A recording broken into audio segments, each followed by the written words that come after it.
Hey everyone, welcome back to the new episode of the Dreamers podcast. Today I have Mooch with me here today. If you want to kind of go ahead and tell the audience a little bit about yourself. My man Colton, thank you for having me on.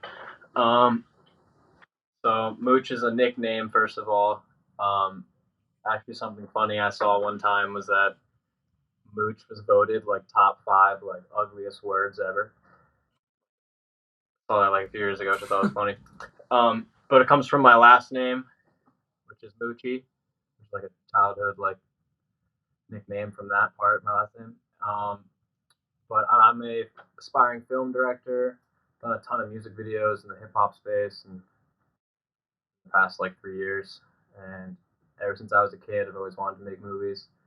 Started off with doing like Lego stop motion animations.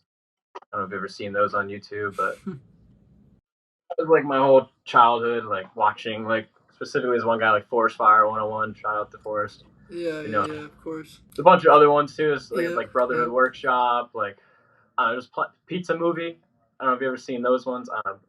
He did like the Star Wars clone ones. There's so many guys that I was like really into, but I used to make stop motions and put them on YouTube. That was my grind, mostly Star Wars stuff. It's a big Star Wars fan.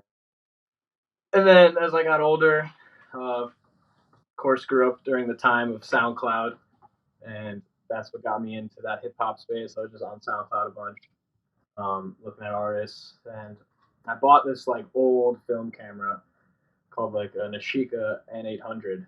It's like I think it's from like the 1970s in Japan. It takes like 4 pictures at once, right? So it makes like what's called a stereoscopic image.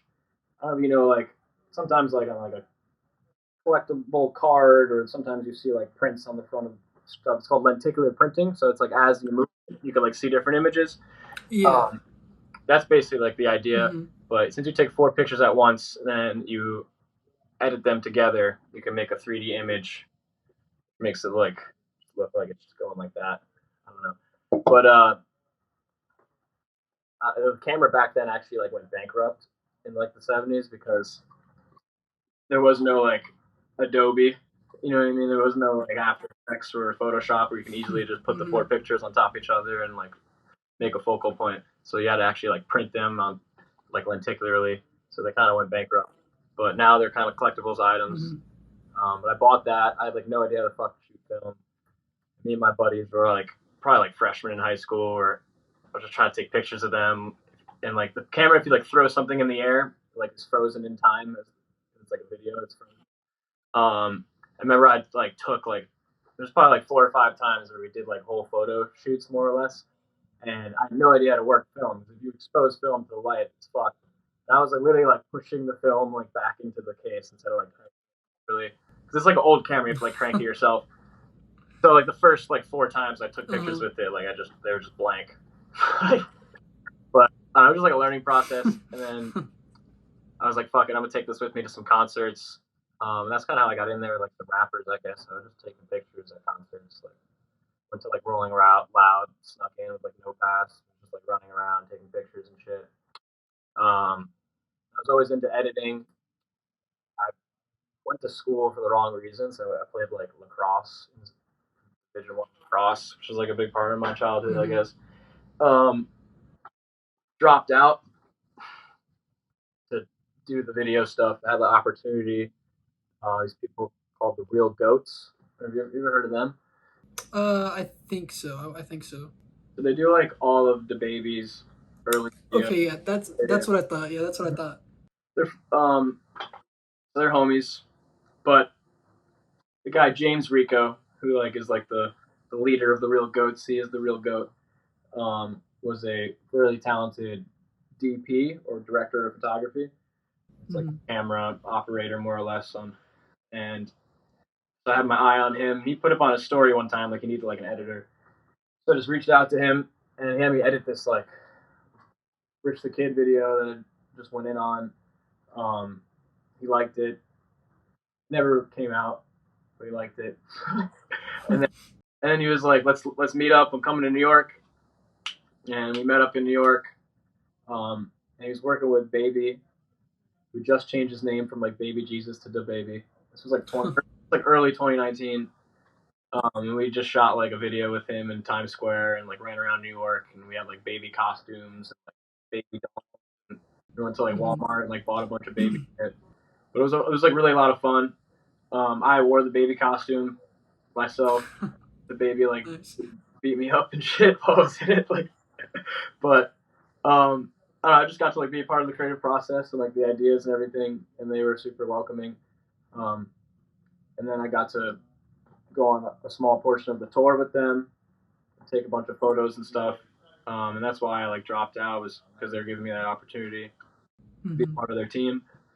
Um, my parents were like pretty against it, honestly. My parents like, I don't know, anyone out there that comes from like a dramatic family or chaotic family background, like I'm like I was the youngest in the like my in the first family. I'm the youngest, so I was kind of like the troublemaker.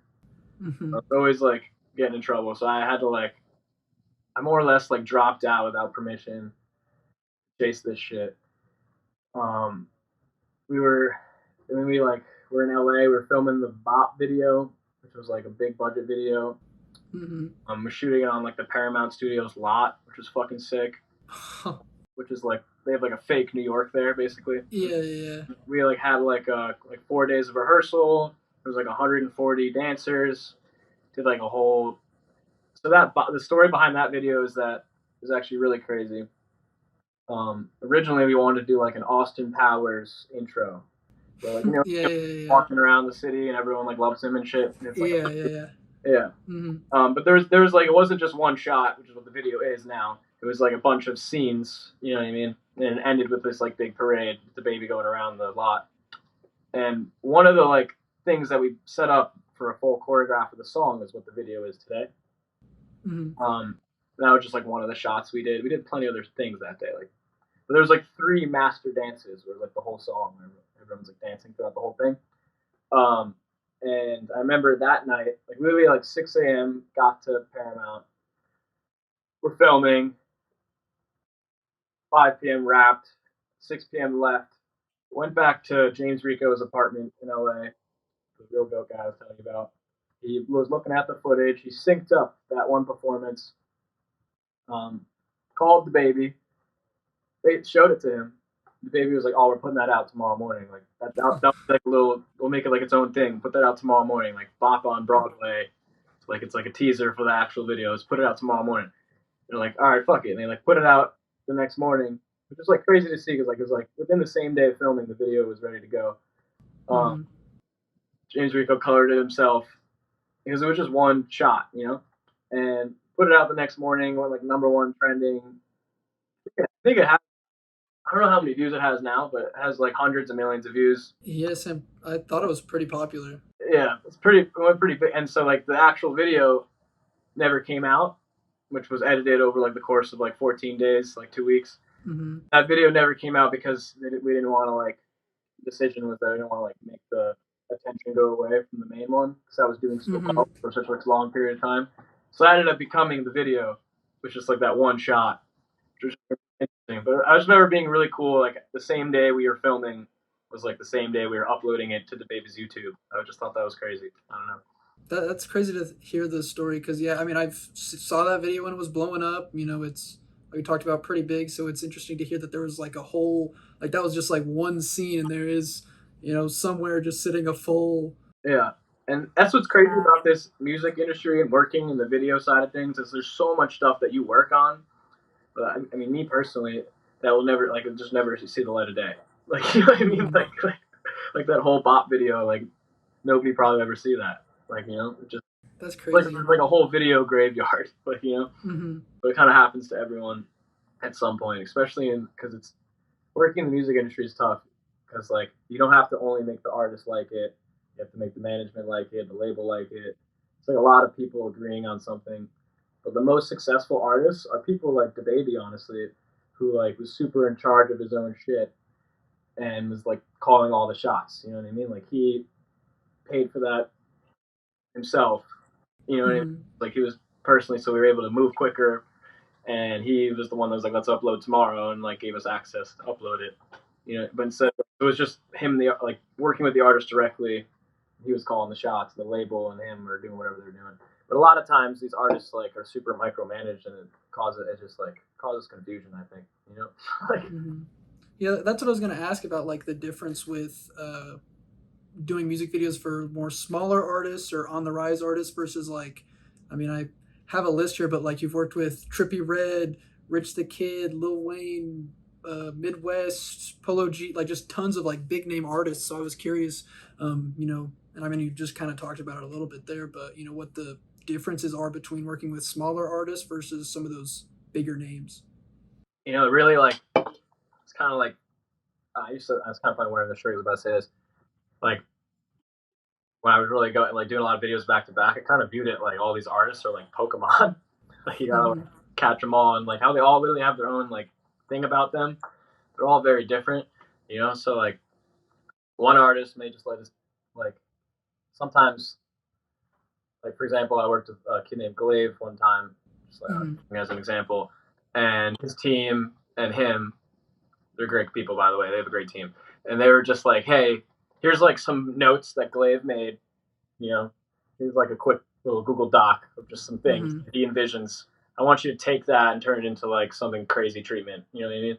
And like he was just like, I want like Afghan hounds. These like rare dogs from like Afghanistan. We had to like go. He's like, I want like this specific car, and like I also want like these effects. You know what I mean? Like when an artist takes that step when they know what they want, and they Mm-hmm. communicate it with their team what they want, and so their team can then communicate it with everyone else, and then that's what's made. That's always it's like a beautiful thing. You know what I mean? Versus like other times, which most of the time, especially with like these big artists that I've like had the opportunity to write with, because I don't really know them. You know what I mean? Like it just kind of comes Mm-hmm. like grapevine of let's we need like ideas for this song we're about to drop. Let's get a bunch of treatments. So it's kind of like I'm competing with like other directors that are writing their treatments, and like so I just kind of like listen to the song and sit with it, and then just kind of like think of some shit, like you know what I mean? Uh-huh. But that's one thing I've always taken pride in is like the treatment process. Like I've always kind of like put too much in my treatment. Like literally, there's never been a video I've done because I only have like one day to film it all. You know what I mean? Like Mm-hmm. never been a video I've done where I've actually like gotten everything I wanted to get. Like Mm-hmm. I was doing too much. But um, I don't know. It really varies. Like, but like I was saying, if the artist knows what they want, they communicate it with their team, then it's like it makes everything like way better. You know what I mean? Just for everyone involved. Um, but in the music industry, like versus like, because what I want to do, the whole reason why I even got into this was like I want to make movies. I want to be a film director and tell Mm-hmm. stories, do more narrative things, work with actors, and build worlds basically. Um, in the music industry, the talent, like the artist, is like the number one person on set. Like we're all here for them. You know what I mean? Like we're all Mm-hmm. here to make their whatever vision it is come true. You know what I mean? Like some people like.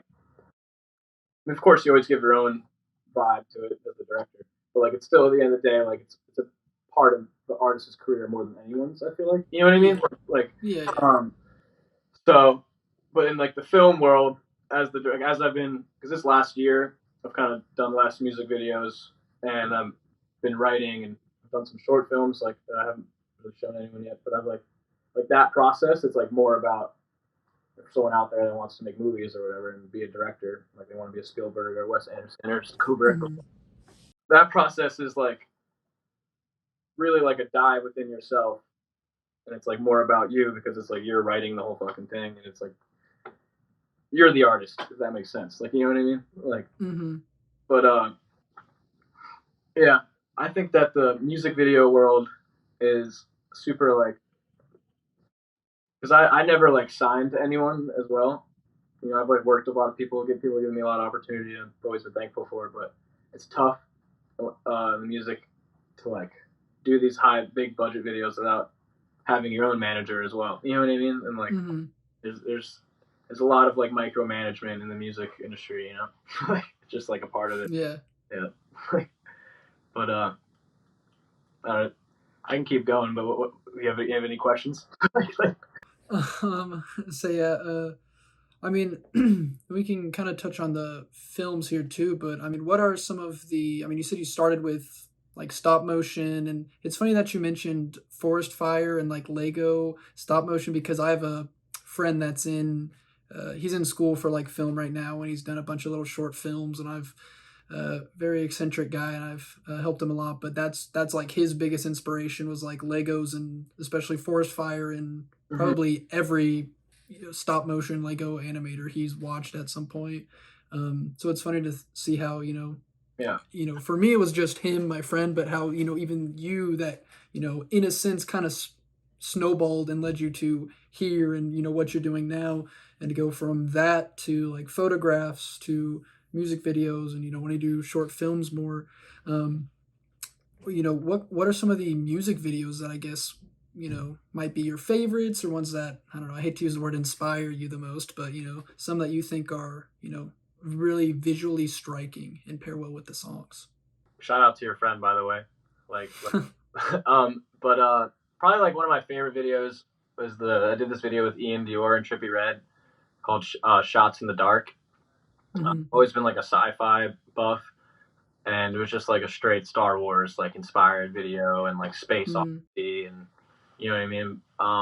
So that was a lot of fun. We like actually filmed it in like a desert, like a real Glamis sand dunes, like 3 hours from LA. We were like 2 miles into the desert, like no service, using like a compass to find this like flag I'm like waving to like bring Uh-huh. the crew out and everything. Um, that was definitely super challenging because like it was so hot. It was like 100 plus degrees, Yeah, and I like I remember bet. my art director. I don't want to expose him, but he was like he couldn't do it. Like he was like, I'm too hot. I'm out. Like I'm he's a tip.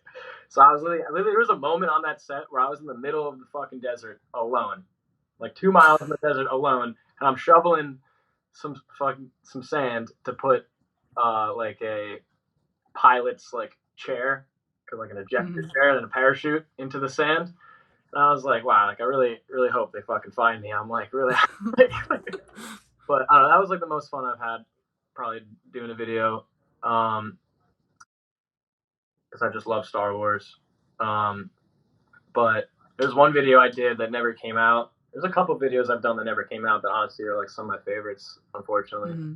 I did a video with like Ski Mask like recently, like the end of last year. It's like super last minute, but I was proud of it, but it never came out for some reason.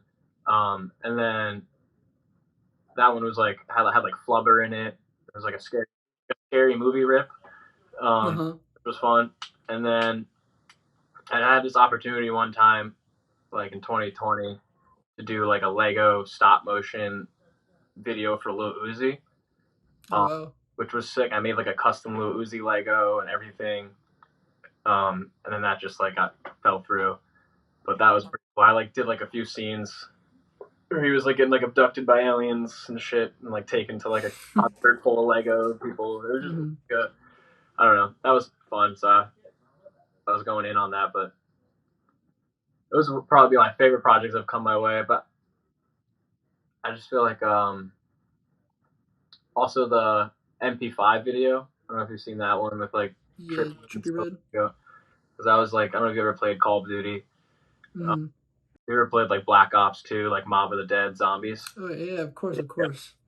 That was like a Mob of the Dead Zombies idea, and like just like um in my home. I wish I was home so I could show you, but I have like I still have like perks from the like art things. Like I have like a Uh-huh. speed cola and like a Sofago Juggernog like perk bottles, like just sitting in my fridge, which is fun. Um, Nice. I don't know. I just like doing like one thing I always made part of my trademark in the music videos was like just hella like pop culture references and movie references, because like I just found it as like an excuse to like replicate some of my favorite things, like you know what I mean, like which is really what like a lot of this shit is, like Hmm. especially today with everyone growing up on the fucking phone. It's like you see something, it speaks to you for some reason, your brain absorbs it more than the other stuff, and then you like imitate it. You know what I mean? The same way Hmm. you were like you saw someone else do a fucking podcast, you're like that person kind of walks so you could run. Like you know what I mean? Like that type of thing. That's like really what the world of art is all about. and Yeah. like finding your own way by using everything that you've absorbed, you know. Um, but yeah, I definitely think that like the movie references work really well in the music video space too. It's always been like some of the most iconic videos, like the most iconic artists take inspiration. Like Kanye West when he first started off. Have you ever seen Akira? Yeah, yeah, that's what I was gonna mention with Yeah. the was it harder or stronger music Mhm. video, I think.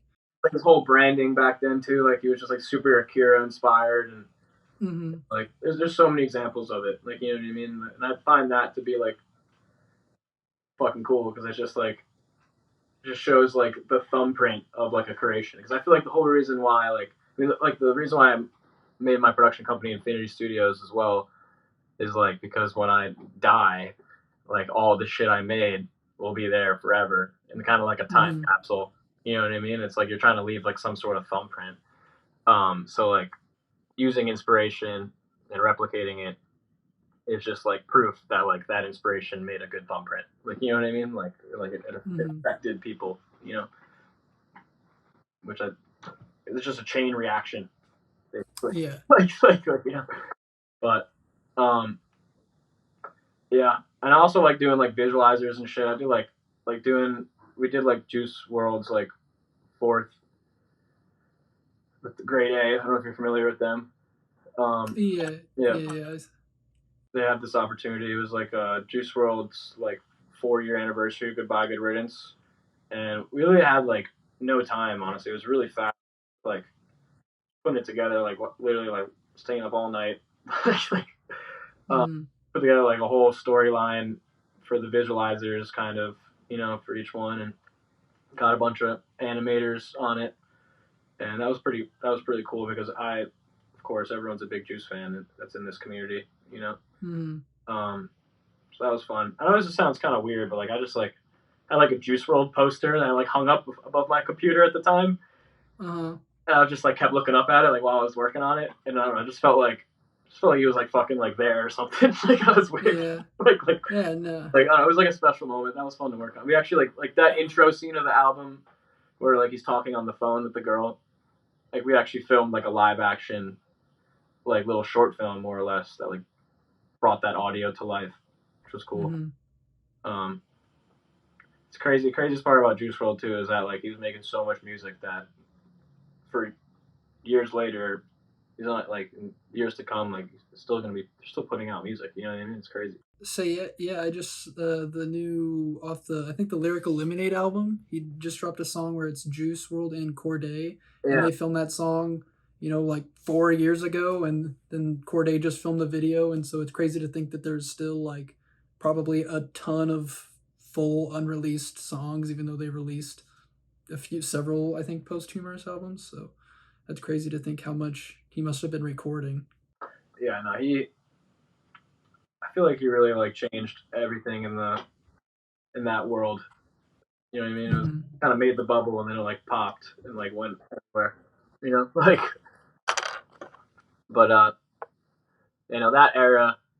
It is kind of sad, honestly, like to look back on it and like see, like think about like X, Juice, Lil Peep, and because they all like were in the same lane and like we all had like this like same thing happen. It's really crazy. Yeah. I definitely was a fan of that.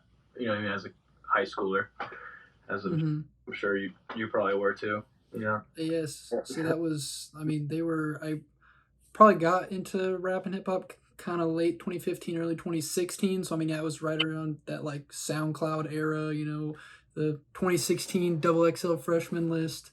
And then you're listening to X when he was on the rise and Yeah.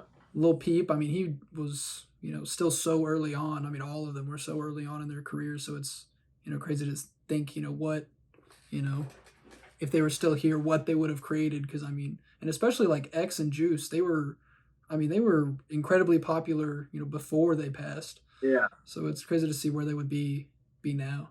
I feel like that whole like era is kind of like it definitely was like a chapter in the music industry that you know like I don't know if it's over, but I feel like it's something new to like I don't know, like what's next? It's like a good question for like that scene. Mm-hmm. I mean, I definitely feel like Uzi's someone that really cares, like being around him and seeing the way he works and stuff. Like he's he's my favorite artist, I think. Right, he's having the most fun, but he's kind of the king of that whole world right now. You know. So yeah, I mean, he just, as we're recording this, like the day or two ago, I think he dropped the trailer for the Pink Tape, and I just watched it all a little bit ago. And yeah, it's crazy. You can tell how much, Mm-hmm. you know, time and effort. I mean, I don't know how much, specifically he came up with, but I mean, even if you look at the description of that video, it's just like dozens and dozens of names. Out of one of those dozen names is a Mooch. I'm in there, Mm-hmm. but Nice. I got to help out on that a little bit. But they definitely like Gibson Hazard is a fucking goat. He's like the industry like director, like you know what I mean. He definitely just high roller. He's a good kid too.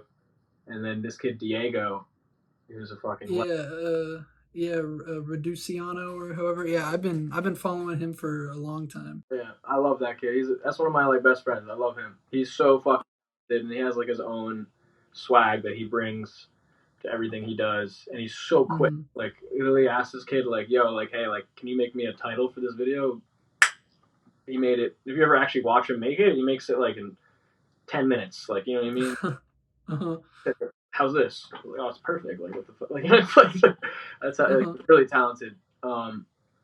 So but shout out to Diego because he helped out a lot. That was like a lot of his vision. You know what I mean? Definitely made the minds come together. But it was really cool to see Diego do that. 'Cause that's something he's always wanted to do is like creative direct something. But no, that project was amazing. Um, Uzi was like definitely cared a lot. I got to be on set Mm-hmm. for it, so like he was like definitely tapped in on set and like cared a lot. And it was like long days, and he was there the whole time. I one video I did with Uzi though, he like it was actually funny because like Uzi's I my family we have like a restaurant in New York City Mm-hmm. that like for some reason a lot of rappers started liking it in like 2017 or whatever. Mm-hmm. I was in high school then, and I like went to the restaurant and like Uzi was there. This is like before I really like was aware of him. You know what I mean? Like, um, I was like listening to his songs, but I didn't like put like a face to him yet. You know what I mean? Yeah, yeah, And yeah. he was there with like P Diddy and like Ti and like Ross. I just like, Uh-huh. went over to them and like said hi real quick. You know what I mean? Like just because like they're at Mm-hmm. family's restaurant or whatever, and uh and then like that I like went back like a days later. Um, I don't know. Like around that time, he then made a song where he shouted out our family's restaurant. Because the name of the restaurant's the Hunt and Fish Club. And the song like "Do What I Want," like Mm-hmm. and there's like a literally this like the beat like stops, and then he just so it's like only the words, and he's like, this is the quote unquote the Uzi quote, like, "Girl, you see me get this money, please don't front. Hunt and Fish Club, where I'm eating. What's for lunch?" And I like he was like I saw him he like was eating lunch there that day, so it was almost like he was shouting out Uh-huh. the lunch he had, um, which is like made me like even more of an Uzi fan in high school. So, Mm-hmm. but then when we were doing when like he hopped on that Holy Smoke song, the Trippie song, it was like pretty like last minute. Um, Trippie was always saying he wanted him on it, and then like it was getting too late, so it was just gonna be Trippie, and then he like hopped on it last minute, and I had to like kind of like tweak the video for it. I had three treatments I wrote. I had three different ideas that was presented to Trippie, so Mm-hmm. fully fleshed out, like totally different vid. Like you know what I mean? Like spent a lot of fucking time on that, and Uh-huh. picked this one treatment that we ran with. There's gonna be like a laundry mat. There's gonna be like and like up like there's like an elevator that takes you like lower into the laundromat, like underground. There's gonna be this like kind of like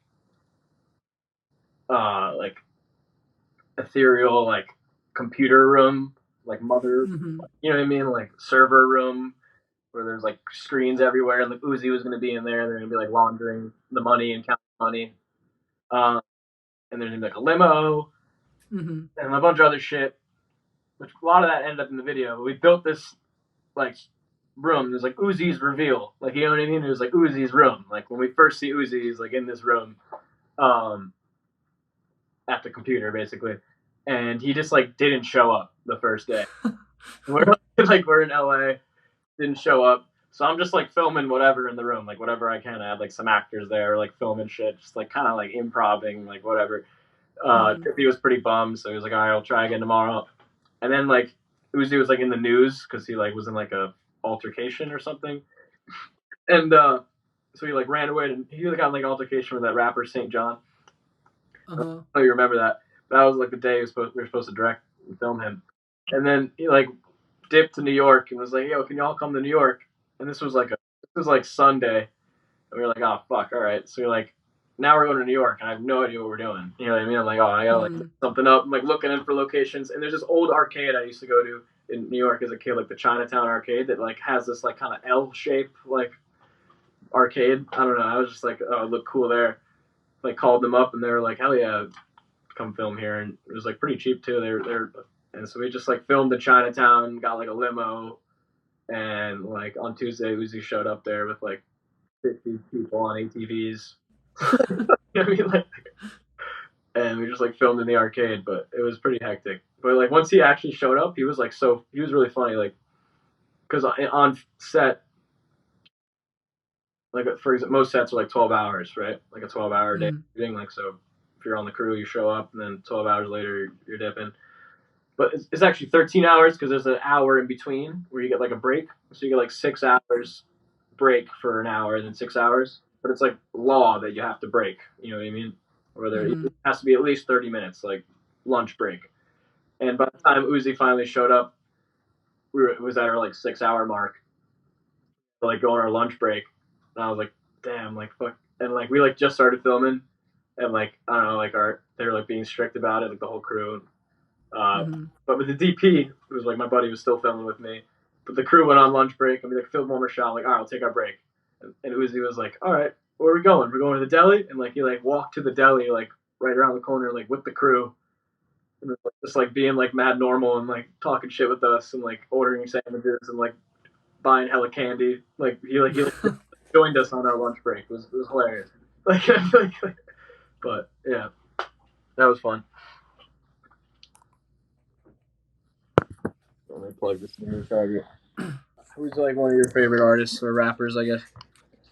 I mean, I listen to a lot of I mean pretty much everybody. I really like Griselda and West Side Gun and Okay. Benny the Butcher, that kind of stuff. I like Benny the Butcher. He's fine. I haven't listened to the other two though. I have to check them out. Yeah, West Side Gun and Conway are both really great. I'd say West Side Gun's my favorite. He's I don't know, he might be the hardest to get into maybe, but his I would like Pray for Paris, his I think 2020 album, that Virgil did the cover for. That's the one I'd recommend listening to. It's just I'll say so that. perfect. Like the his beat selection is probably one of the best in all of hip hop. Like he makes the most like or picks the most beautiful like something that I don't know, it'd be like if like music that would play in the Louvre or something like an art museum, and then his like raspy kind of gritty voice and subject matters over what. This has like a nice juxtaposition. Yeah. It's a nice juxtaposition, and I don't know. I love West Side Gun. I mean Kanye, of course, a big inspiration to me. I really like Logic, Freddie Gibbs, um, Jay Z. I mean a lot of people, but I listen to pretty much anybody. I mean I've kind of been slacking on some of the new like rising artists, but I'm trying to get better on that. But I listen to all hip hop, and I mean hip hop's really all I only listen to. So You ever listen to any like '90s hip hop or like Biggie and like Tupac and shit? yeah. Not like I mean a ton. There's still several albums I need to go back and listen to, but like I mean Wu Tang Clan are Mm-hmm. amazing. Snoop Dogg's first album is great. So I mean, there's still definitely a lot more like deep dives or like full album listens I need to do, but yeah, I listen to a lot of that, and mid 2000s or early 2000s or whatever as well. Hi guys, we wanted to take a quick break from today's episode to let you know that we recently launched the Dreamers Discord server. If you want to connect with other creatives and stay up to date on the podcast, as well as have access to exclusive live streams, events, giveaways, and more, then make sure to click the link in our bio to join. Very cool. What's like your favorite movie, or what comes to mind, or like some movies that stuck with you that you like? I mean, recent ones would say Everything Everywhere All at Once. I don't know if you've seen that, but that movie is I was it's really saying it the second I saw it. I was like, this movie's gonna win Best Picture, like in early 2022. yeah. I liked it more when it was like I don't know. I feel like I've seen it like 3 times, and I feel like it definitely deserved Best Picture, but it almost like it was so hyped at the end after it won. You know what I mean? Mm-hmm. Like kind of like, for example, like Bad and Bougie. It was like the Bad and Bougie of the movie space for a little bit. Like like it was like the Uh-huh. you know. But no, that movie's fucking incredible. Anything A24 makes is dope. Oh yeah. There's still a lot of their movies I need to see, but yeah, I haven't really seen anything bad from them in a while. But I mean, I'd say that. I really like the Batman, the newer. I don't know, just the tone and atmosphere of that movie was insane. Slow burn. I really like Wes Anderson.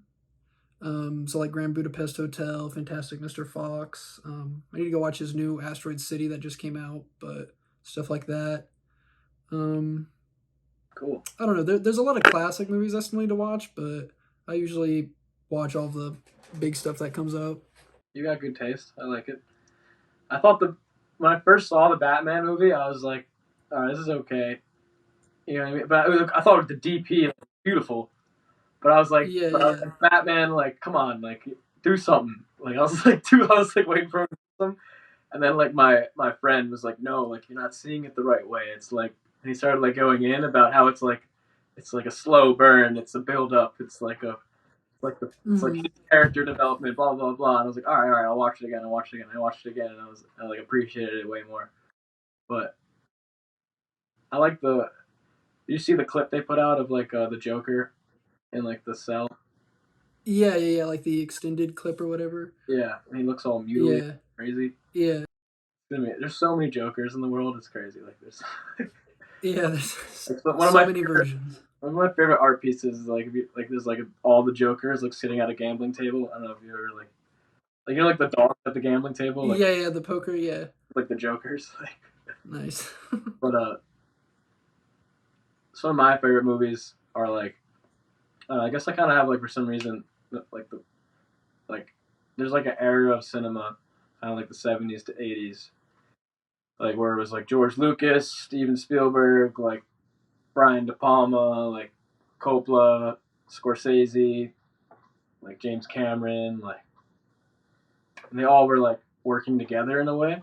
You know what I mean? They're kind of like they were calling them like the new kids on the block and shit, and like that era of cinema kind of had the most impact on me as a kid. Like I loved like Indiana Jones and like Jurassic Park and all that shit when I was a kid. But as I got older, are you familiar with like Stanley Kubrick? Yes, I haven't seen like a lot of his stuff, but like I really want to, and I mean I know of a lot of his films. Yeah. Yeah, I kind of like became obsessed with him like a year ago. I don't know. He is the best filmmaker of all time to me that I've seen. You know what I mean? Like he like um. So his movie Space Odyssey is probably my favorite movie. I recommend you watch it. If you like the Batman movie, it is like a slow burn. You know what I mean? Like it's like but that movie every time you see it, it's like you like notice things that you didn't notice the first time, and and there's one thing like there's so much like mystery to Kubrick because he came from a time where there wasn't like podcasts, there wasn't interviews. You know what I mean? It wasn't like accessible, and he also avoided interviews. He like wouldn't talk about his movies, and like so like I liked how he had this like mystery to him, and like the movies were really meant for you to take it up to your own interpretation. You know. But you ever seen like The Shining? That's the one that one's been on my list for like forever, and then it'll like pop up on Hulu or something for like the Yeah. month of October, and then I'll be like, oh, I need to remember to watch that, and then I'll remember in November, and it'll be gone. I Yeah. actually like a day or two ago, it's on like some free like Tubi streaming thing, and I was like, oh, I need to remember, I need to watch that. I've actually because I mentioned I'm from Kansas, in Colorado, in Estes Park is where the Stanley Hotel is, and that's where that movie was or shot, or where Stephen King stayed, I think, when he wrote it, and where it's based on. Um, so I mean, I've been there, and like I've seen the actual, like I've been there a few times and seen everything. So that one's definitely at the top of my Kubrick list to watch. There's like one scene. I'm sure you already know this, so it's not like a spoiler. But you know when he's like, "Here's Johnny," Yeah, and he's like in the fucking door and shit. So like the story behind that is apparently they did that scene over 60 times, right? Where he was breaking the door down, doing the "Here's John," like specifically when he's breaking the door down. They did it like over. And apparently they were like ripping doors off of the hotel, like off like the hotel rooms, just running them to the camera, like doing it over and over and over again. Because dude Stanley was, but the way he would film was like one scene a day. You know, so if his script had like 130 scenes, he would do like 130 something days. You know what I mean? It would be like one scene a day. He kind of developed that later in his career, but that's why he's famous for like doing like a bunch of fucking takes. You know what I mean? Like known to do. But it's interesting because like I don't know, I've heard other filmmakers say this. It is true. Like we put together like, okay, finally we got this whole idea approved. We're all here. Like there's like fucking shit ton of money to make a movie. You know, it's probably like a $200,000 fucking setup. Like right here, you might as well right. Like why are we in a rush to do it like 3 times? But I know also like that's why the music video industry, like if it really teaches you a lot early on, which is like if someone's out there and wants to get into film, like definitely like try doing a music video, because it's like you have to move as quick as possible. You know what I mean? It's like quick turnaround and like smaller budget, so that when you finally get that like big budget and you're doing a fucking movie later on, you can like appreciate moving at your own pace way more, and then like it'll be like you'll be moving faster, but also like I don't know. It's basically just the process of like getting it right.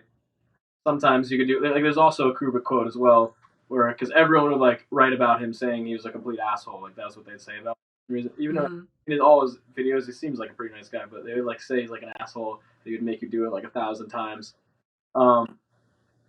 And there's like a video of him where he's talking. It's like BTS. It's on the Shining set.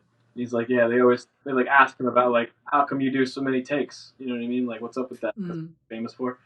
And he was like, you know, like they always write in the papers like 70 takes, like 80 takes, but it's really like more like 30 or something. And also like I don't do that many takes when it's good. And he was like, and he just walks away. Like I just thought that was like, but yeah, no. Now the film world is like there's so much to fucking learn. Like the history of film is like something I've been appreciating more. Like been watching a lot of like old movies and even like silent films and shit. And like because this shit's only been around for like 130 years, you know what I mean? I think I looked it up one time. There's only like 250,000 something movies ever made. Oh wow, that actually, I mean, it's a big number, but you know, in that time frame, seems kind of surprisingly small. Yeah, so it's like it's definitely a privilege to like direct a movie. You know what I mean? It's like, but yeah. No, you ever heard of this movie Taxi Driver? Yeah, with Robert De Niro. Yeah. Yeah, I haven't seen it, but I did a like film appreciation class in college a few years ago, and yeah, we watched like some of the scenes and talked about it, and yeah, it's an intense movie. Yeah, you know like that guy. Are you talking to me? And he's like looking at himself in the mirror. It's like that. There's just one movie that I bet no one watching this has seen that actually has inspired so much shit. It's from 1927. It's called Metropolis. All right. Oh, I've heard of it. Silent film All right, I watched this like a month ago, and it was blew my mind. Fucking insane. But it's basically about more or less what's happening today in a weird way, because it's like just showing you that like technology. It's about like a 1927 take on like a futuristic city, like you know what I mean. And it's about like technology is gonna like basically take over us. You know what I mean? Like technology is like the devil, more or less. Mm. The movie's really good. Definitely watch that one day if you can, or just look at it. Just look at like pictures of it. There's because like the robot in it was like a direct inspiration for C-3PO. And I don't know if you've ever seen this artist. He like collabed with Dior. Like so, I gotta like look his name up to fucking spell it right. It's like Soyama. He just did like he's a Japanese artist. Hajime Soyama. Yep, Hajime. I didn't want to say it wrong. I had to look it up. Hajime Soyama. He's like a crazy artist that like really successful. He works with a lot of people in the hip hop industry, and he just did like the Weeknd's whole like tour set build. Like he does like Oh, okay, yeah, I've seen the Dior, like the kind of robotic. mm-hmm. Yeah. I've seen this stuff before. That robot character is literally the same robot in the 1927 Metropolis. Like you know what I mean? It's just like how we were talking about earlier, how like take that thumbprint because it was so and make it your own. That's literally like guy is doing. He took the Metropolis movie and now it's like his direct inspiration for like 90% of his art. It's like you know what I mean? Like, but yeah, not. It's interesting. So I mean, you talked about directing and kind of doing some like short films recently and stuff.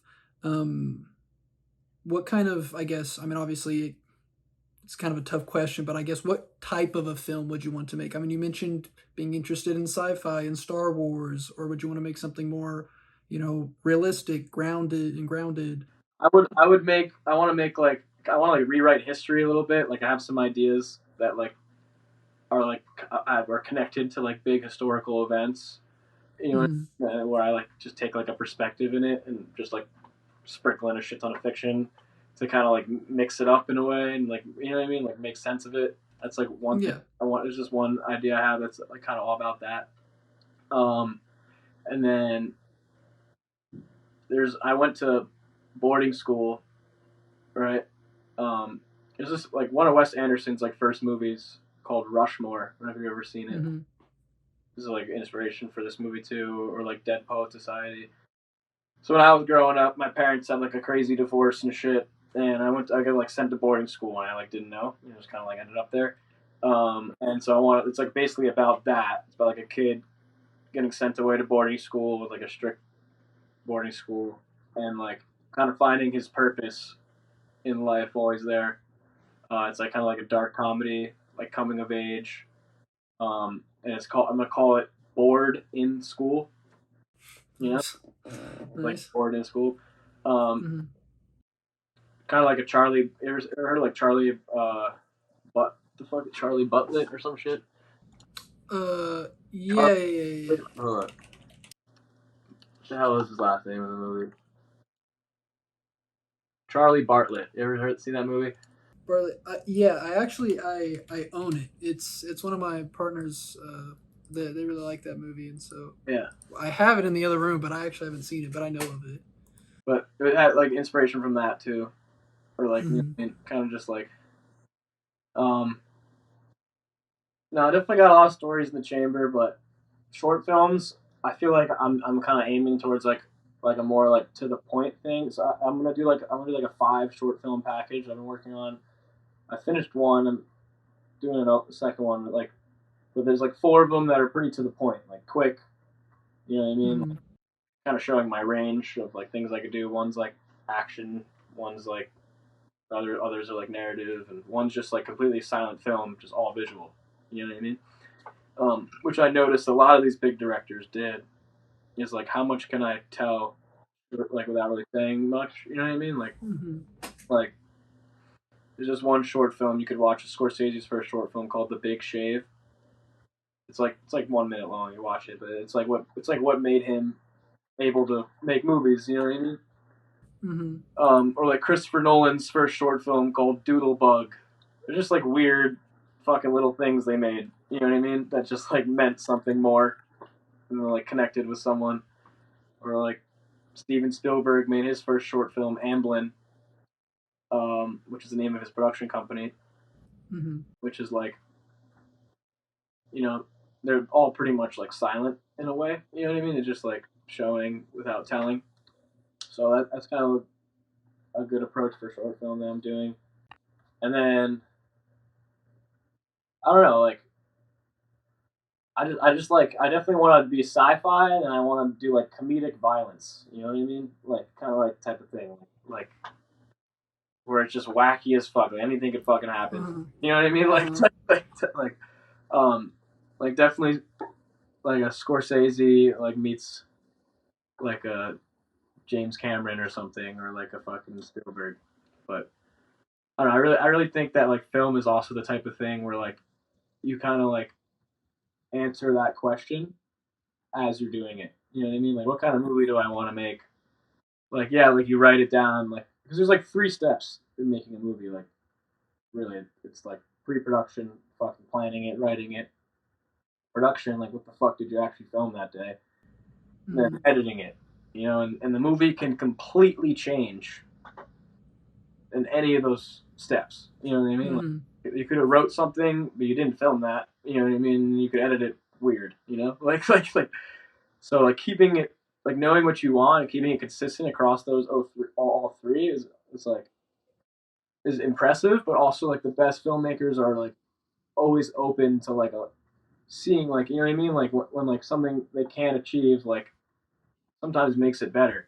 Like you know like for example, like Star Wars was originally called The Adventures of Luke Starkiller. You know, and that's what it was called when they were filming the first part of it in his first day of set. Adventures of Luke Starkiller. Let's go. And they like showed the first edit for like the Adventures of Luke Starkiller. It was like they had like a private showing, like George Lucas and those guys I mentioned earlier, like Scorsese and Spielberg and all of them, Brian De Palma, and they all watched it. And there was like World War II footage in there for like to help like show like the battles and stuff, like all over the place. You could actually watch like the first like 30 minutes of this edit. It's out there, like the deleted intro. There's like 30 minutes of like Luke Starkiller like kind of being a little boring like on like the desert planet. And then like he kind of got roasted by everyone except Spielberg. So Spielberg was like, I love it, good. But like Brian De Palma was like, apparently they were sitting in like a Chinese restaurant, and Brian De Palma was like, this shit makes no sense. Like, why is there a fucking hairy guy? Like, where the fuck did he come from? Like it doesn't connect. Like, you should do like an intro in the beginning where there's a title, and then there's like a brief that's sliding text in the beginning to help set the tone, and you should jump right into the action right away. Like, change the edit. Like, you should start it off on the ship with Princess Leia. Like blah blah blah, and then like he's like, okay, you know, and then that's what birthed the text. And then like what his George Lucas's wife was editing it, and she was the one that was like, let's just call it Star Wars. You know what I mean? Like that's like, and then like I was saying, it just changed everything. Like you know what I mean? Like think about how different the world would be if the movie was called The Adventures of Luke Starkiller. Like you know what I mean? Like it's just like just kind of like trusting that process of like figuring it the fuck out. You know, like is like answers that like what do I want to make? You know what I mean? Like but I don't know, I feel like a lot of like there's just one guy named Buster Keaton. Look him up. Are you familiar with him? Yeah. His short films are fucking really cool. Like Wes Anderson definitely like rips from him a lot. A lot of people do. But as Buster Keaton would say in an interview with him where he was talking that like he would just like take a few ideas that he wanted to do and then he would just run with it. And if like, cause he was doing like stunts and shit, you know what I mean? So he was like live. And if like something just happened that wasn't supposed to happen, he would just run with that. Like you know, he would just like find it as he was doing it. Like you know, it's just like kind of having that like, okay, I have this idea, this is where I want it to be. Let's try to do that and see what the fuck happens. Like you know what I mean? But I definitely want to make like I definitely think that people that do like Spielberg and like Hitchcock back then, or that do these like big fucking like franchise like movies, but they're like original. You know what I mean? Like they have like an original. It's not like a Marvel movie. It's like an original like Jaws or like Jurassic Park. Like I definitely Mhm. respect that shit heavily. Like that would be like a dream come true to like do one of those. Like do something that like fucking kids love or something. Like you know what I mean? I don't know. Like that like big adventurous story. The hero Yeah. has like always been something I wanted to tell as well. You know. So I mean, talking about all this different stuff, whether it be music videos, originally with photography, and getting more into like films and bigger projects, um, and then some of the other stuff that you've talked about. Seems like you're very, obviously creative person. You always have like tons of ideas, different things to do, and with you talked about the schedule and the speed you have to usually come up with and produce music videos. I'm curious, what do you I mean, do you ever have like creative blocks often? How do you overcome those, if so? Yeah, no, definitely. Like, there's sometimes like where I could do like a treatment within the first day of getting the song, or it takes me like a week. Like, you know what I mean? Like, it really Mm-hmm. like it depends on like my energy or what. Like, you know what I mean? It's a lot of factors into it. Um, but at this point, for me personally, like if someone were to hit me up right now, like, hey, I want you to do a music video, like here's the song. I have so many treatments I've written that have never happened that I can like go back to them and take things that I wrote then. Like you know what I mean? Mm-hmm.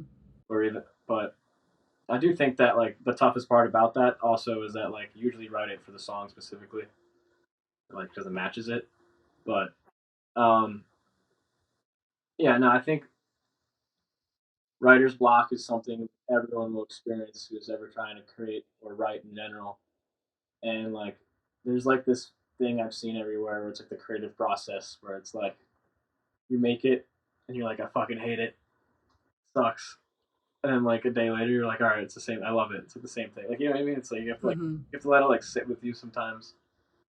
um yeah, no, I definitely think just keeping one thing that's important for anyone that's creative is like what are your inspirations, like 'cause I don't think it's possible. I was having this conversation with my friend the other day. I don't think it's possible for you to make a movie without seeing movies. You know what I mean? Like, I don't think there's ever been someone that has made a movie who hasn't seen a movie before and was like, "Oh, I want to do that." You know what I mean? I think like Mm-hmm. just having a fucking giant vault of inspiration and things that the more you watch, the more you know. You know what I mean? Like type of thing. Like Yeah. doing your research and like in finding the joy in it. You know, it's like all the best guys when you really look into them, they really fucking are smart. Like they like research hella shit. Like you know what I mean? Like you ever look at like Einstein's desk? It's like fucking look at like Einstein's desk. There's just like hella shit everywhere. He was researching all Uh-huh. like you know what I mean? Like just like really just think like I also was having this conversation as well. Like as a question for you, like how many like gigabytes or what do you think? How many gigabytes or terabytes do you think like the human brain is? Oh, I've actually, I've actually seen that stat before, Yeah. but dang, I don't. I mean, I'd want to say at least a couple terabytes is what I would. I mean, like I don't know. I mean, I don't know the answer. It's just like up for like Uh whatever. huh. Yeah, right. It's I don't know, it's crazy to think. It's like a really like there's times where like you store things that you don't even remember. Like Mm-hmm. for example, um, there's this movie Citizen Kane. I don't know, it's like an old fucking movie. Yeah, yeah, yeah. Um, but I've like seen it before, like such a long time ago. You know what I mean? Like I don't really remember. I was like a kid when I saw it, like in school, and I was like, I'm gonna watch this like the other day. I just like put it on, and then like it kind of like gave me this vibe, and I was just like, because I've seen it before, but I don't like remember seeing it. You know what I mean? And I was Yeah. like, this is making me think of like some fucking movie. Like, let me look it up. Like that movie where there's a kid playing with the sled outside in the snow, black and white. And I looked it up, and as I was looking it up, I like look up at my TV, and like that shot popped up. Like, oh shit! Uh-huh. It's this movie. It's this movie. I was like, Uh-huh. I don't know. Like it's like you like store things you don't really like realize that are in there. Like, Mm-hmm. but Yeah, no, I definitely think doing your research is like really fucking important for being able to prevent writer's block. Like, you know, because like Mm-hmm. the more you have, the more you could write. And also like in film, it's like writing for a music video. It's kind of different. 'Cause you're kind of like taking it on like okay, like this like what's gonna like kind of go like viral or like what's like you know what I mean? Like what's gonna like Mm-hmm. on Instagram and shit. Like it's like a different world, I guess. You know what I mean? It's like Yeah. um but like when you're just writing in general, like people that write books and shit, I really think it's like just write like if you don't have anything to write, literally just write about your fucking self. Like you know what I mean? And you know that's like most of the best things are from. You know, like there's you know like Ernest Hemingway is. Yeah. Yeah. Yeah. Yeah. Yeah. He's like said something where he was like write about what like what hurts, like write about what hurts you, like get it out of you. You know what I mean? Like it's like Mm-hmm. I don't know, but an interesting process creating. Say, and then I mean, we talked about like some of both of our favorite films, but I'm just curious. Do you have any like, really maybe it's not necessarily a great film, but like something that you like just a like underrated film for you, one that's like I really like the Yeah. movie Be Kind Rewind with Jack Black and Mos Def. I don't know if you've seen Okay. that, but they I've make heard of their it. own versions of movies. So like they work at a video store, and Jack Black gets like magnetized and he erases all the tapes, and so they re-record them, so they like basically do parodies of like Rush Hour, Ghostbusters. Oh, I've like seen like pictures of this where Jack Black he's like for being all the famous movies and shit. Yeah, yeah, yeah, Yeah, yeah, he's yeah, like yeah. They like they like recreate it, and it's not necessarily like an amazing movie, but that was one that I always loved as a kid and like considered my favorites, and like no one really talks about it. So I'm curious if you have any kind of I guess deep cut of a movie that you would recommend people go out and watch. yeah, nah. There's definitely some weird niche movies. There's just one movie, a Japanese movie called like House. You ever seen that or heard of that? Or like, Oh yeah, yeah, yeah. yeah, with like the cat on the cover. Yeah, that one's weird as fuck. It's just like weird. Like anything can happen in that. Like really weird editing and stuff. Um, but not many people know about that. And then like there's a movie I watched recently, I guess, because it's just on my mind. Like this movie Office Space. Oh, I've heard of that one as Yeah, well. Yeah. pretty fucking funny. And I love like you know like Edgar Wright is. Oh yeah, yeah, yeah, yeah, yeah. I love like Shaun anything of the Dead. Shaun of the Dead, like fucking like Mm-hmm. Scott Pilgrim. I know that's like more mainstream, but I love that shit. Um, trying to think of like a niche, small like cult movie. Like, I mean, like you ever seen the fucking Room? The Room? Oh, I mean, I know of it, and I've watched The Disaster Artist, but I haven't watched that original film though. Watch the original.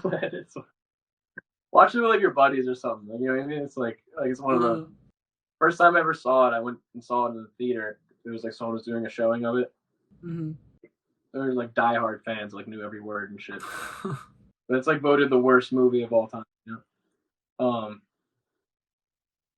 Yeah, no, that's a good question. I feel like there's this movie that like Spielberg made. It's like considered like his worst movie. It actually like because he made Jaws when he was 27, right? And then he fucking successful #1 box office. Then he did Mm-hmm. Encounters of the Third Kind, which was really good. So then he was like, you know, he was hot shit. So they gave him like a big budget for this movie. It's like giant Mm-hmm. movie. It's called 1941. Is the name of the Spielberg movie. And Yeah, I've he heard of it. like had the he like literally took the fucking Ferris wheel from the Santa Monica Pier and like threw it in the ocean. Like he was just being like chaotic.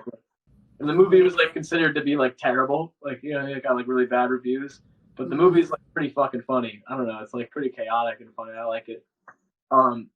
But that's how the story goes. That like he kind of like got like dropped more or less after that. Like they were like that was a flop. Like we're not fuck with you for a second. And then that's when he went over to George Lucas, and they made Indiana Jones. You know, like away from Universal. Mm-hmm. But, the 1941 is an interesting movie. I don't know. It's a good question. There's so many fucking movies. I'm trying to think like a niche movie. I mean, like, hmm. I mean, you ever seen like Do the Right Thing? I know it's not like niche. It's pretty big movie. I haven't seen it, but I mean I've heard of it. I think. It's like Spike Lee's like probably like his best movie in my opinion. Mm-hmm. Um, Do the Right Thing. I like it because I'm Italian and I'm from New York, so it's just like about like it's all like Italians in New York. Uh huh. Yeah, no, it's a good question. Hold up. Let me look at my list real quick. I'll answer you more.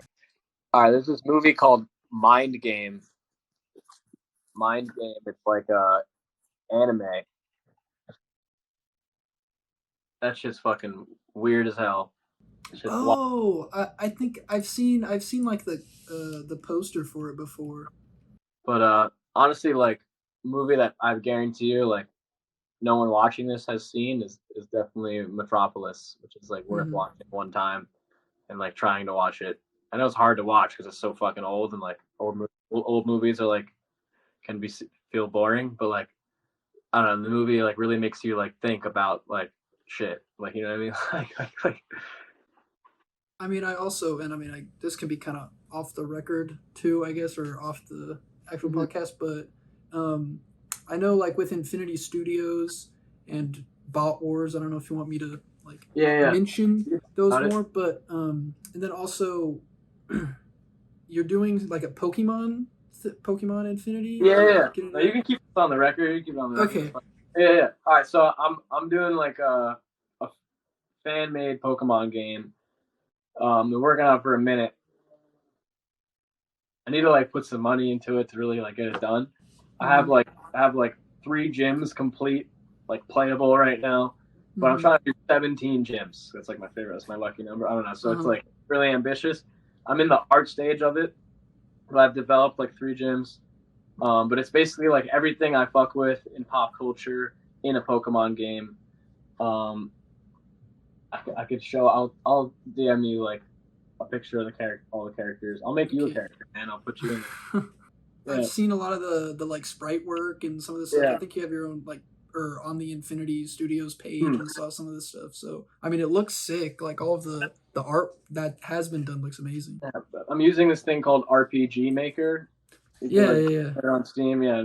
And then there's this thing called Pokemon Essentials, which is like a plugin for RPG Maker where you can make your own Pokemon games. And there's this one Pokemon game called Pokemon Insurgents. It's got a cool story to it. And I played that because I would like to play fan made Pokemon games. Mm-hmm. That game just blew me the fuck away. And the guy who made it like only put out like the first like half of it, and then like a few years later he put out the rest. And the rest was like you had to spend money to get it. And he made a ton of money. And then like Pokemon like sued him, and they like took ideas from his game and like put it in Sun and Moon, the Oh, Pokemon Sun and wow. Moon. So Uh-huh. like then he was like all upset, and then on Twitter going nuts, whatever. And he had like a big cult following. And then now like Pokemon like hired him, and he's like a lead game developer for Nintendo on Pokemon. Like Oh, wow. it was like so like seeing that story and like Uh-huh. following it closely. I was like, all right, I'm gonna make the best Pokemon game ever. I'm gonna try to do that. It was just like an idea I had like when I like a long time ago. And it just as time went on, I've worked on it more and more. But I just kind of work on it like casually whenever. But I spoke with like some developers that I'm gonna hire soon once I finish like the art stage of it. Mm-hmm. And my goal is to get it out in the world like by like my birthday 2025. That's like far away, but like just because it's Uh-huh. just so much fucking work, you know what I mean? Yeah, Like, I would imagine. but yeah, so like that's like the date I set for myself is like 2025 May Mm-hmm. 17th. Pokemon Infinity will be released into the world, free to play. Just play it on your computer. Nice. But but I actually got to like it was cool because like FaZe Clan, we like made the FaZe house as one of like the early gyms, Uh-huh. and they like posted it and like tagged the Infinity page. That was fun. So that was like cool to like because I don't know, I'm like a big gamer, so like Mm-hmm. those guys are definitely legends. And then Bot Wars is the game I was mentioning to you earlier, the whole story and shit. But that's just like a sci-fi video game. That's like all I'll say about that. I've been working on it for like two years now, and I have a ridiculous story, and it's gonna be like a player versus player, but it'll also be like a story mode as well. Mm-hmm. You know, it'll be like an online and a story mode. But no, I've always wanted to make games. Like I went to college for like game design. I took like computer science. Like, Okay. I just think that like, cause like it's interesting because like a movie, you know, like you get them for like 2 hours. You know what I mean? Like they're immersed for like 2 hours. You know, they take it with them. But a game, it better be fucking good because they're gonna put like if they really like it, they're putting like 100 hours, like 80 hours into it. Yeah. Like I mean, like it's like a whole. It's like I feel like movies. I mean, like games are like even bigger thing to tackle than a movie. You know what I mean? Like it's like. But I actually worked at Activision when I was like a freshman in college. I did like a 3-month internship with Activision. Oh wow. Which was really dope and like eye opening, and like got to work on like Black Ops 4. And like I did some stuff on Black Ops 4, which was cool. I got my name in the credits on Black Ops 4, which is cool. Wow, that's cool. Yeah. But and the thing about like the video game world, like this is just something I don't know if anyone wants to know this. When I met with like a developer and I was explaining to them like the idea for the game and everything, and I was like, here's like all the art and everything, is the world doesn't look like this, blah blah blah. He was like, wow, like okay, like he's like, you're also like, just to let you know, like he's like, I like this, but just to let you know, like in the gaming world, you're like working a little backwards. Like you got to develop the gameplay first.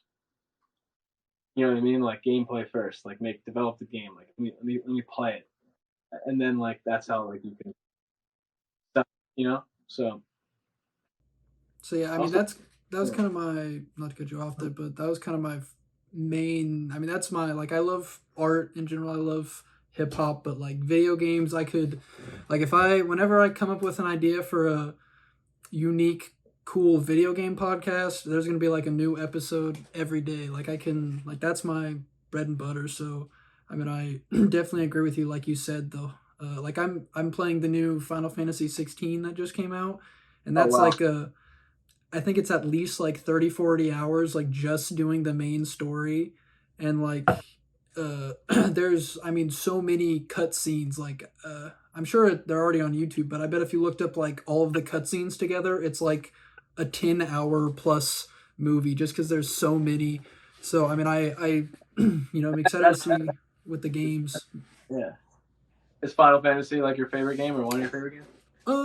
No, I've played like the 7 remake, but I mean I mostly play PC games. I mean I play pretty much everything.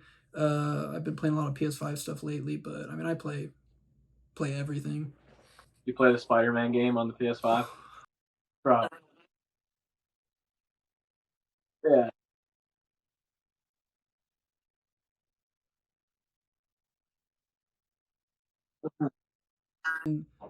Played some of the deal nice. Played some of the DLC, and I cannot wait for the second one to come out.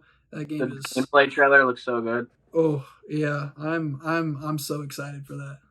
All right, can you guess who this is? I'm gonna go with Stanley. Yep. Yeah. Nice job. Winner. But no, I definitely like want to be known for like working on games as well as movies too. Like I also think the lane of making video games into movies is like something that should be explored more by like the movie industry. You know what I mean? Because like also done right. Like the fucking Halo shows, is an atrocity. Like I don't know. That shit's terrible. That shit really made me pissed. But like I try to watch it, whatever. But like, for example, like this, I know like the Mario movie made fucking so much money. Like you know, clearly successful. Like Last of Us so Yeah. successful. Yeah, I was gonna bring There's that like up. a lane for success. You know what I mean? Because like these video game stories are fucking incredible. Like, you know what I mean? Mhm. Like, but you ever heard of like Dead Standing? Let me think. It's a PlayStation game. Death Death Standing. Standing. Yeah. Well, that's Hideo Yeah. Kojima. Yeah. They're about to make that into a movie apparently. Mhm. That'll be really interesting because Hideo Yeah. Kojima with Metal Gear makes very Yeah. complex, insane stories. So I'm interested in how And that's going. Metal Gear is now going to be a show. You see that? Oh, I don't think so. I don't think I knew about that. Pretty sure. Let me look at. Hold up. I think it's like going to be like an HBO show or some shit. Oh, I see something about Oscar Isaac being in a movie. I'm pretty sure I saw like a go on like YouTube. Hold on. I'm pretty sure I saw. I don't know. Yeah, I don't know. Maybe I just saw some bullshit one time. But yeah, no. Metal Gear Solid's fire. Yeah. I need to play a lot. I've played some of 2 and then a good amount of 5, but I really need to go back and well, they're remaking or remastering 3, I think. So maybe when that comes out and there's like a collection, I'll go through and play them. There's supposed to be like a Ridley Scott Metroid movie that like got canceled because of COVID that they were making, which would have been sick. So yeah, I'm really interested with the financial success of Mario and the critical success of The Last of Us. Yeah. How a lot of stuff, because I mean Sonic started doing good. The Sonic movies are actually way better than they have any right to be. But yeah, growing up, like, you know, a video game movie was never like the Doom movie, the like Street Fighter movies, Mortal Kombat movies, Tomb Raider movies were all right, but like they it weren't was treated right. You know, they weren't. The studios like weren't fucking with it. You know what I mean? Like, yeah. but like, hell, you could tell like it wasn't like a. I don't know. I feel like I'm telling you, my prediction: in the next like 5 to 10 years, you're gonna see a lot of video movies. Like, you know what I mean? I definitely feel like that's gonna be a thing. You know? So like, yeah, like I know they're making a Gran Turismo movie thing that looks interesting. There's like a Twisted Metal show. There's a God of War show they're working on, and I mean just tons of other stuff. So I mean, yeah, I definitely agree with you that I think we'll see a lot of stuff from all different creators, movies, shows, all types of stuff. What'd you think of? I'm just out of curiosity. What'd you think of like the VFX in like Detective Pikachu? I mean, honestly, I mean it's been a minute since I've watched it, but I thought it was pretty impressive. Like I don't really know how. Some of the Pokemon were like kind of like nightmare fuel. Yeah. Making it like the realistic and not like animated fully was interesting, but I mean, I think they definitely did it probably as almost as good as you could. Some of the Pokemon look fucking amazing, like Snorlax. Oh yeah, I can't even like the hairs and stuff, but there was like a few that like that looked like Gengar looked like nightmare-ish. Yeah. Some of them I don't even know how they would translate it to be more realistic without it being nightmare fuel. But I mean, I'm excited for the sequel. I think they're making. Mm-hmm. Yeah, no, I feel like making them a little more animated maybe would have been like more appealing for me personally. But like I thought, I don't know. But there's like something we were laughing about is like because they just did the Little Mermaid movie like live action and like fucking like Flounder just like looks like a real flounder. Yeah, no, like, that I've seen the screenshots. Yeah, of that. like no, that is just like and like a regular fish is really not that fucking interesting. Like you know, just like or like an actual crab, like the crab guy, just a real crab, like Sebastian, like you know, what I mean? Like they're just like funny as fuck. Yeah, I'm most worried about. I don't know if it's true or if it's just like a really popular rumor, but that Jason Momoa is gonna be Steve in the live action Minecraft movie, and I don't know how live action Minecraft movie would work regardless, but with Jason Momoa as Steve, I don't know. That movie's been in development for like literally 10 years, so I'm interested in that, not necessarily excited, but Harold Brian Momoa. Yeah. I'm very curious on the story Yeah. and process in that one. I feel like Minecraft, if it was a movie that was like in the style of the game, just like better, and it was like treated like the Lego movie or something. You know what I mean? With the real world, and there's also like in the game world. You know what I mean? And it's like we're like going into the servers and like the characters are like alive and I don't know, like a Ready Player One. Yeah, it would be so successful. You know what I mean? Yeah, like fucking Notch. You grew up playing Minecraft, right? Yeah, of course. Yeah. Like, you remember like when you were in a server and like Notch would join the server, and like it probably wasn't him, but like everyone would like go nuts. Like, you know? There was one time when I was in like 5th grade, Minecraft was like just kind of popping, and some new update came out, like all the servers, like a lot of them weren't working because of some bug, and I was playing on like my mom's computer, and I swear to this day I played with Notch because he had like the Mojang cape, which you could only get if you had Notch, and this was like 10 years ago or plus, so like there wasn't a ton of mods and custom stuff, so I still to this day swear that I played with Notch, but it probably wasn't Notch. I thought I played with Notch too as a kid. I remember like I was in like this server and Notch joined and he was like raining diamonds in the lobby. Everyone was like, like but yeah, no, Minecraft is so impressive to me that shit really will never go away. Like, you know what I mean? Like, that's like that game is like, because games kind of have like lifespans. You know what I mean? But that game is the longest lifespan I've seen. You know, like I'm currently in my playing Minecraft with the boys phase. I started a server like a week ago, so I'm back in my Minecraft grind. You're playing on PC? Yeah, I play Java Edition. You ever do like Bed Wars? I never really got into that, but I mean I've played it a little bit. People get competitive at that. Oh, there's like sweats in Bed Wars. Yeah. I was playing Bed Wars with one of my friends like last week. That shit was fun. I used to play like faction servers like all the time. I used to do that a lot back in the day. What video game do you think would be a good movie? That's tough because I mean a lot of stuff is like God of War is really good, but they're making a show on that. But you could say something that's already being made, but I'm just curious what you'd say. Or like maybe like they do an Assassin's Creed thing. Didn't they do something? There are like I think 1 or 2 like kind of low budget. I think there might have been one like decently high budget. I don't know. I watched one back in like 2011 that was like a short film or something. It was not good. Oh yeah, they made a movie, bro. They made Assassin's Creed 2016. I've never even seen it. Yeah.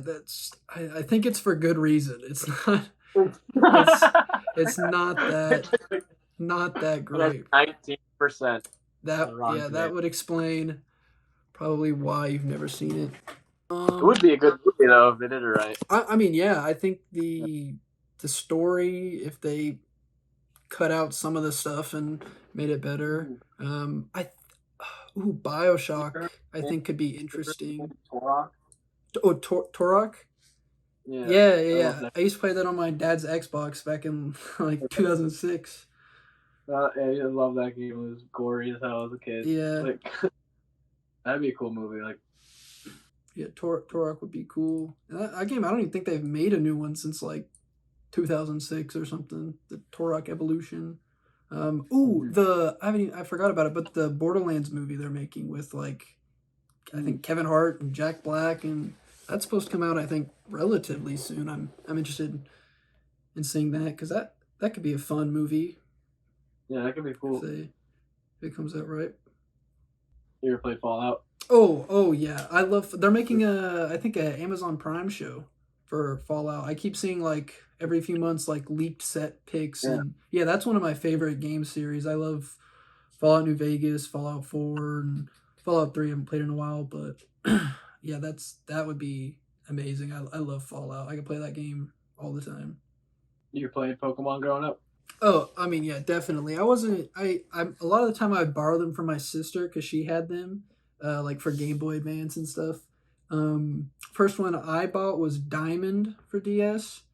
And then I played some on emulators. Don't tell Nintendo, and then I played a lot of a few ROM hacks a little bit. Like I had my my PSP and I had it modded, so I had a Game Boy Advance emulator, and I'd play like random ROM hacks of Pokemon from like 2011. So I You ever heard of the ROM hack like Ash Gray? maybe if it's super Like popular. popular. I just maybe thought you'd play it. Yeah, I mean it's been a while since I've played those, but Who's your favorite Pokemon? that's okay. Yeah, I was gonna ask you that. I've always been a Squirtle guy. Squirtle. And then if we're talking legendaries, Rayquaza. Same here. Rayquaza is my favorite legendary. Mm-hmm. I also like Mewtwo a lot. Okay. Because like he's yeah. But non-legendary. I mean, I know it's like I fucking love Charizard. I love Charizard. Uh-huh. Like, you know what I mean? Like my first ever Pokemon game, I like would only use my Charizard, and like everyone else was just there to like die, so I can heal Charizard. Uh-huh. Like, you know what I mean? Like, I remember I had like a level like 90 like Charizard by the end of it. Like, and then I like Dragon Pokemon like Salamence. I don't know if you know him. Yeah. Dope. Yeah, no, but Rayquaza. There was like a art competition because I used to like draw a lot as a kid. Mm-hmm. And there was like an art competition my mom made me do at some like museum in Long Island, and it was like draw like a creature, or draw like an animal or like something. And I drew Rayquaza. I drew like me riding him, and I don't think they knew what Rayquaza was. You know what I mean? And they're like, what? When I was really young, they're like, "What is this?" Like, "Oh, this is my dragon. His name's Rayquaza." And they're like, "Oh," and I like won the art competition. like just drawing him. Like, nice. But yeah. Nah, video games, movies are definitely like the coolest shit ever. I feel like I don't know.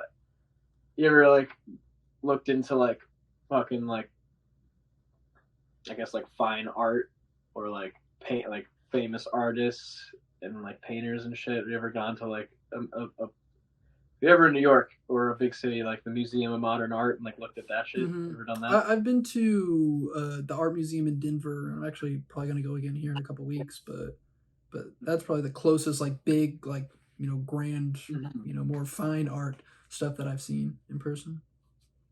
Yeah, no, that shit's definitely interesting. There's a lot of inspiration. A lot like looking a lot of like you look at like movies inspired by paintings. Like there's a lot of like that as well. Just like even in the Batman movie, like the like famous diner painting or whatever. Yeah. I'm talking about like they like recreated that same frame when the Riddler's like in the diner. Fucking. But yeah. And I've like for that Bot Wars project, I've just been like have like a binder just full of like references. I've just been like ripping pages out of art books and shit, like putting it in there, like all like retro futuristic like sci-fi art. Just one guy named like Sid Mean. If you ever look him up, like this dude would make the craziest sci-fi art all by hand. That's kind of like the vibe that like Bot Wars is about, I guess. You know what I mean? Just like that like retro futuristic like like utopian kind setting, of cyberpunk-esque type. Yeah, exactly. He like this guy worked on the Blade Runner movies, and the Alien movies. That makes sense. And then like he did like the original drawing for the like AT-ATs. Oh wow. Yeah. You know, he's a legend. But yeah. No, there's so many people out there, especially today. Like you go on Instagram, you just like want to find art, or like Twitter or whatever. There's so many people making art, like for fucking iPad. Like you know what I mean? Like it's the like barrier to entry, I think, has gotten a lot smaller. I mean, there are like a ton of artists I've even had on the show or follow. Like they make crazy art, and they just use their phone, their finger, and like a free like art app. Like they don't even have an iPad or a pen or a nicer app. They just take what they have, and they can create insane stuff that I have no idea how you can even do. And that would be difficult with an iPad and a pin, but they do it on a small screen with their finger, and it's insane. And I think with like YouTube and stuff, and online forums and discords, that I think if there's something you really want to do, you can do it, and probably have at least get some sort of start into working on building those skills that you eventually want to like really master. So I mean, we've been going for almost 2 hours here, so I don't want to take up your whole day. I like to talk about shit. You seem like a cool kid. I was getting excited. I was getting but I appreciate you letting me ramble, and I'll DM you some stuff. I want you send me like, it's a little weird, but send me like a reference of how you want your outfit to look in the Pokemon game. Gotcha. It can literally be anything. It doesn't have to be actual clothes you own. It could be like anything. Look, I'll drip you out. Sweet. I appreciate it. Thanks for coming on the show. I guess, is there any final thoughts or anything you wanted to shout out, like you're doing soon or this year, or anything you wanted to say? I don't know. Definitely shout out to my boy Colton. Appreciate it. Thanks for having me on the podcast. I clearly love to fucking talk. A lot was said. I'll definitely come back on here maybe a few years from now, and we'll have some video games that we can talk about that have been produced and made by Infinity Studios, and some short films, and hopefully a fucking movie. Can't wait. And this is what, can I turn the camera on this thing? Yeah, okay. Alright, so I got this in my little office, the barber pole. You just gotta keep going up, man. But it's also a thing Christopher Nolan talks about, the barber pole effect in like movies and shit. It's just like you gotta like keep rising towards the climax, like keep rising towards the point. Like in all his movies, like even like the Batman movies, those are my favorite. Like the Batmobile, if you listen to the noise of the Batmobile, it sounds like it's like going up. You know what I mean? Like all like subliminal things, like rising to like create tension. But we just gotta keep going up. My man Colton's gonna keep going up. I'm gonna keep going up, and that's it. All right. Well, I appreciate you for giving me so much of your time, and I can't wait to talk with you again in the future. Hell yeah.